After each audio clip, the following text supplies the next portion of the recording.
Good afternoon. This is Back Garden Reads, and today we're talking about the 52 stories of Anton Chekhov.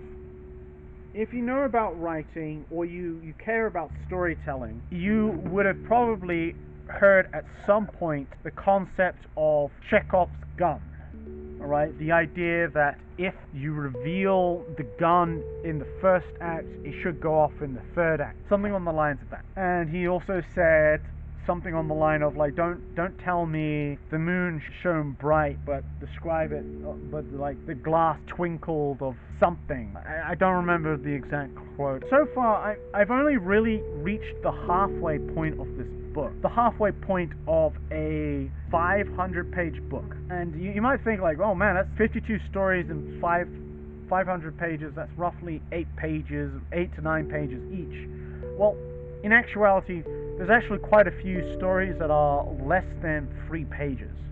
And most of those stories are in the very beginning. And you see that there is a sense of humor throughout a lot of the first half of it. It's not the kind of laugh out loud humor, but the kind of the clever wordplay sort of humor, the clever aha, oh, I get what you mean there. Oh.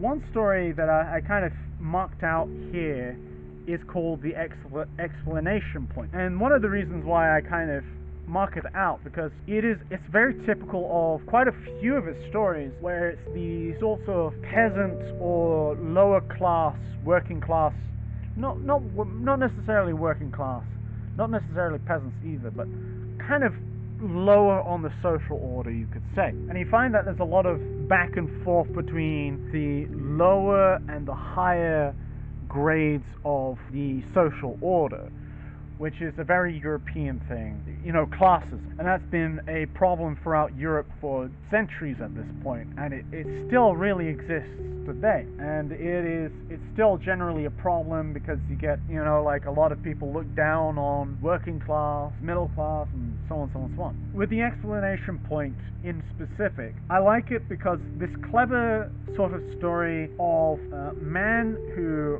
writes letters for his government, for his local office, and in that office, he comes across this young man, almost aristocratic man, who makes fun of him for his station, him for being lowborn, and for the young man being slightly middle class, or the burghers. I believe that's what they're actually called. There's like the peasants, the burghers, and the aristocrats. And that's the peasants are the lower class, the burghers are the middle class, and then the aristocrats / nobles are the upper class. This young man makes fun of this older man who's been doing this, writing these letters and all these things for decades out of his life. The young man makes fun of him because of his lack of perceived education. He didn't go to this fancy university, he didn't get this degree or proper education or anything like that. And you see that this old man becomes discouraged, and he's self-conscious, and he's trying to battle through his thoughts of just like, he's unsure of himself. And he's just trying to write this letter, and he's just like, oh, okay. And he's dealing with these full stops or periods, these colons, semicolons, commas, and so on, question marks, and everything, like the use of these things throughout that short story. And he does it through this imagination and through a dream, and like this sort of combative thing, and it's quite clever in the way it's done. And I think that's something that's what a lot of people should pick up on Anton Chekhov, or at least in his story if they were able to. And then it like ends with this confrontation with the explanation point, and he's all like kind of stuck in his head, and he's like, oh, what do I use it for? What do I use it for? And he's like all conflicted in everything. And then he finally comes of it, and he goes like, ha! He writes it down, his letter. He becomes sure of himself. He reassures himself all over again. And he's just like, yeah, fuck you, nobleman who made fun of you, haha. But he doesn't actually say that or write that because, you get fired. He gets fucked over. But otherwise, that's how he does it. And he's using this, an example of clever imagery and clever writing and clever character work, because you really quickly get to understand the character in a lot of these stories. A lot of the characters are very quickly and very easily. Very quick setup, and I would say if you met a lot of people throughout your life, you could probably connect quite a few of these characters to actually those people that you've met. Like one thing is that you could probably definitely find a person in your life, or you met someone at least once of like who made fun of you for not knowing this sort of thing, or your perceived lack of education in the subject, and then you're like, you become unsure of yourself because you don't have this fancy education that these other people do, and then you become unsure of yourself and come down and kind of question yourself, and eventually you kind of pull yourself out of it and you go like, well, I mean, I've been doing this for far longer than he has. I know more about this than he does. He just has a fancy piece of paper, and you could say in a way it's not necessarily anti-intellectual. He's actually very, very pro-intellectual, as a lot of his characters are very intellectual individuals. Really, it is anti-elitism of intellectual minds, or the elitism born from perceived intellectuals. Understanding that, you know, like, not everyone has the same experience of something as anyone else. Like, just because they didn't go to university or have formal education doesn't necessarily mean that they're stupid, or that their effort is any less worth. You can kind of get that a lot in stories. You can read, and you could say that a very common thing with, like, if you like that kind of story, you could easily, like, Fyodor Dostoevsky, he's an intellectual, and like, if you wanted to further expand this sort of understanding of this perceived superiority because they just have a degree or something, if you want to kind of understand that, you find that a lot in the Russian works. And you can find in a lot of these stories, they can easily grip you and bring you in, and that's like just like a really imagine that if Anton Chekhov was writing in the modern day, he would be hailed as the literary genius, this new genius, and he was even a story genius of his time. And the few that I've read so far are all really well made examples of just good story. It's something that I think really anyone should read, because it's just very quick, short stories, and you can actually learn quite a bit about the culture of the time, and actually about the people there. And there's even this funny little story of like this commentary of fame, right? You know, like famous people, celebrities, and everything like that, where it's this very bizarre dichotomy of this scientist who did, or engineer that did all these amazing sort of things, but they get no accolades or anything whatsoever.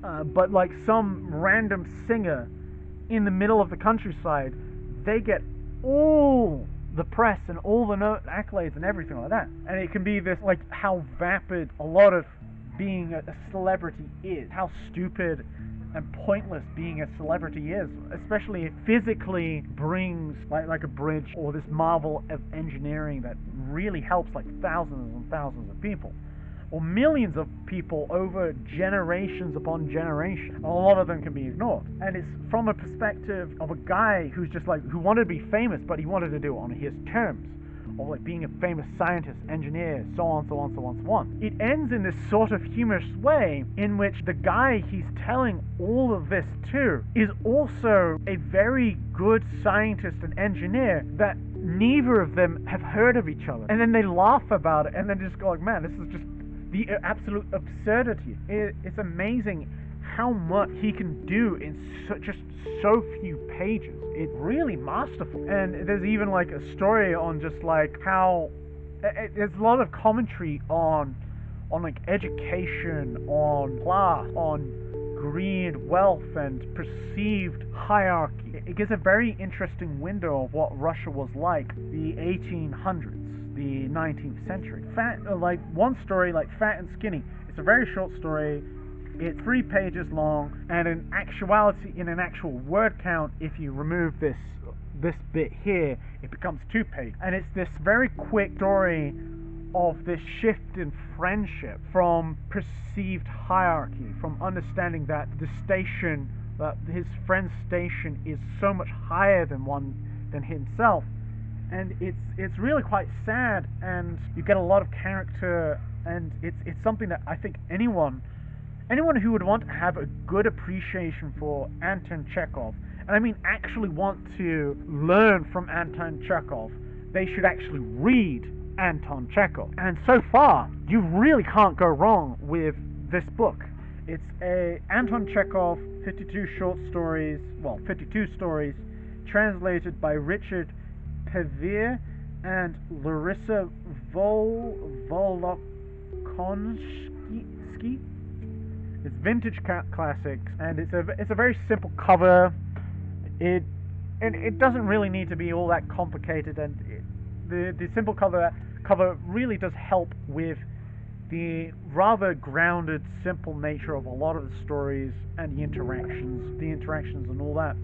And I think these are all beats in there, which is at the end of each story, you can see the year at which it was published, and you can't see it there. The first short story in this book, was published 1883, and the last story 1898. So that's quite a few stories in almost 20 years. And at the end, there's these explanatory notes where they reference parts of the stories of, like, oh, if you didn't understand it, right, this is what you would understand. Like, for instance, in the explanation point, the collegiate secretary, the 10th grade in the table of ranks, Stanislas Medal, decoration of the Order of St. Stanislas, and you could see other things that you could easily flip to there and then go, oh, okay. And then you can make a quick attachment to something else that you might be able to understand, and then attach it to there, and then continue on reading. Just on a writing perspective, if you wanted to be a writer and you want to get an understanding of short stories and character development and all this, just from a writing perspective, and this book is vital. Not vital, but you could not go wrong with this. And if you just want to have a greater appreciation for storytelling in general, this is also just a good book to have. And that's my review of Anton Chekhov's 52 short stories.